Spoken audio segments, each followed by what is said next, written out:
જય માતાજી મિત્રો, આજ છે આપણો ડે 42 ને આપણે નીકળી ગયા હતા જાનમાં જવા માટે. આપણે અહીંયા ઘરે આવીને જોયું તો જાન અહીંયા બધા હાજર થઈ ગયા હતા, પણ વરરાજો ગાયબ હતો. ભારે લીપાપોતી કરે એટલામાં આગેથી આપણી નજર પડી જઈ સુરપાલસિંહ ઉપર. જાંબલી ગુઢો થઈ ગયા હતા આજ પૂરેપૂરો.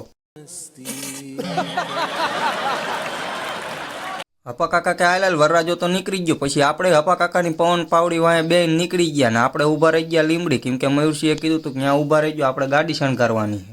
ઠીક હે, સમझ ગયા. 15-20 મિનિટ થઈ તા આવી ગઈ વરરાજાની ગાડી. એમને આગળ જઈને ઊભી રાખી દીધી એટલે આપણે વરરાજાના અણવરના બધા મોટા મોટા ઊભા હતા એટલે એ બધાને મળીને સીધા જ આપણે આવી ગયા હતા ઉતારે. ઘણી વાર રાહ જોઈ, કીધું વરરાજો હમણાં આવે પણ આવ્યો નહીં. એટલે પછી આપણે પંચ ભેગું ઉપાડી લીધો નાસ્તો, કેમ કે નાસ્તો તો કરવો જ પડે, મેઇન કોર્સને વાર હોય.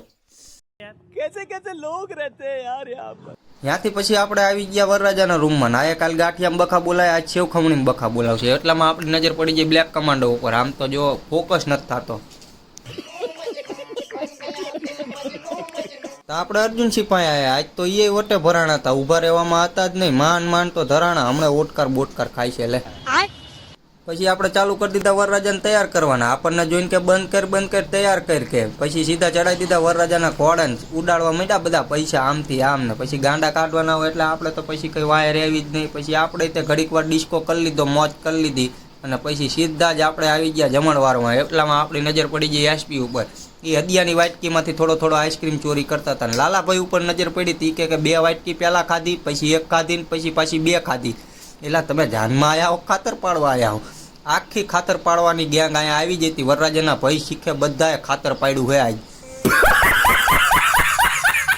જાનમાંથી થઈ ગયા આપણે રિટર્ન, કેમ કે મોડા લગીને જાગ્યા હતા એટલે આપણને આવતી હતી ફૂલ ઊંઘ ને. હજી અહીંયા ઘરે આવીને હુવાની તૈયારી કરી તો અમરદીપ કે એક વસ્તુ લાવવાની ભૂલી ગયા, લઈ આવીને એટલે આપણે વસ્તુ દઈને આવી ગયા ઘરે પાછા. આજના બ્લોગમાં એટલું જ તે. મળીએ કાલે. જય માતાજી.